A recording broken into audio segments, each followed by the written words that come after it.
আসসালামু আলাইকুম। বাঙালি জাতির জন্য আজকে আরেকটি দুঃখের দিন। বিশেষ করে এই ডিসেম্বর পরপর ২ জন এরকম নেতা এবং নেত্রীকে হারাইলো যারা গণতন্ত্রকে অ্যাকচুয়ালি ভিতরে ধারণ করত। বেগম খালেদা জিয়াকে গণতন্ত্রের মা বলা হইতো। যাই হোক, বেগম খালেদা জিয়ার মৃত্যু নিয়ে নানান কথাবার্তা বা বিগত আগেই উনি মারা গেছে, তারপরে এটা নিয়ে অনেক কিছু হইছে বা যাই হোক না কেন, এগুলো নিয়ে ডিসকাস এটা কিন্তু অ্যাকচুয়ালি এই সময়ে করা উচিত না। হুম? যেহেতু তাদের পরিবার থেকে বা ইয়ে থেকে জানানো হয়েছে অফিসিয়ালি যে তিনি মারা গেছেন। সো আমার মনে হয় এখন এই দিকে ফোকাস করা উচিত। তার দাফন কাফন জানাজার নামাজ সম্পূর্ণ হওয়া।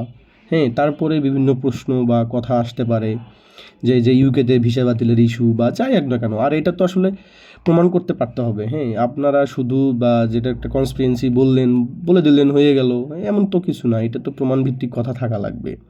তাদের দিক থেকে তারা যেহেতু জানাইছে আজকে মারা গেছে, তো আমাদের সেটাই মেনে নিতে হবে, সেটাই বিশ্বাস করতে হবে।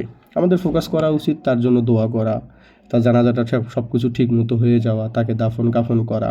তারপরে আমরা প্রশ্নবিদ্ধ করতে পারি, কারণ খালেদা জিয়া এমন এক মানুষ, আমি যতদূর জানি সেটা হলো যে অনেকে বিএনপিকে পছন্দ করে না বা নাও করতে পারে, তারপরেও কিন্তু খালেদা জিয়াকে তারা পছন্দ করে। কারণ জিয়াউর রহমান সাহেব মারা যাওয়ার পর থেকে নিয়ে, হ্যাঁ, খালেদা জিয়া যেভাবে দলটাকে লালন পালন করছেন, মানে একটা মহিলা মানুষ হয়ে এই এই এই যে ধৈর্য, এই যে ত্যাগ, হ্যাঁ, এই যে তিতিক্ষা সহ্য করে করে করে করে দলটাকে তারপরেও ধরে রাখছেন এবং বাইরে থেকে অনেকে সাপোর্ট দিছেন, এটা কিন্তু অনেক কষ্টকর।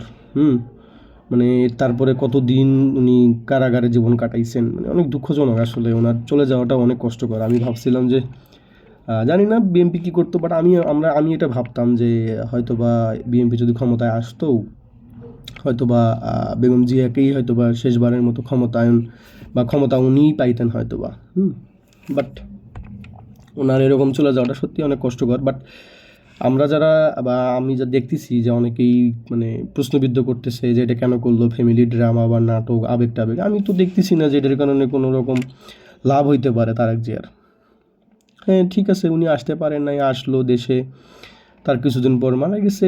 আমি এটা নর্মালি নিচ্ছি, কারণ এটা পরে প্রশ্নবিদ্ধ করতে পারবো আমরা। পরে আরও তথ্য আসবে, হ্যাঁ, তথ্য সত্যতা যাচাই হবে, কী হয়েছে না হয়েছে একটার পর একটা আসবে, তখন গিয়ে আমরা জিনিসগুলো বুঝতে পারবো। আর এটার আসলে করে লাভটা কী তাদের, আমি মানে কোনো বেনিফিট খুঁজে পাইতেছি না। মানে বিএনপির আসলে তার খালেদা জিয়ার লাশ নিয়ে পলিটিক্স করতে হবে বলে আমার মনে হয় না যে তাদের আসলে এই ঠেকাটা পড়ছে যে খালেদা জিয়ার লাশ নিয়ে তাদেরকে রাজনীতি করতে হবে।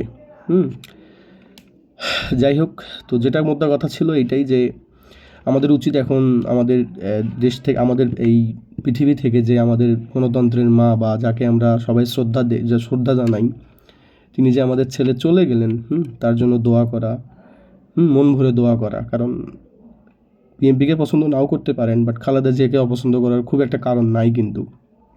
তো সবাই আমরা দোয়া করি, তার সকল ভুল ত্রুটি ক্ষমা করে আল্লাহ তাআলা তাকে জান্নাত নসিব করুক। এটাই আমরা সবাই চাই।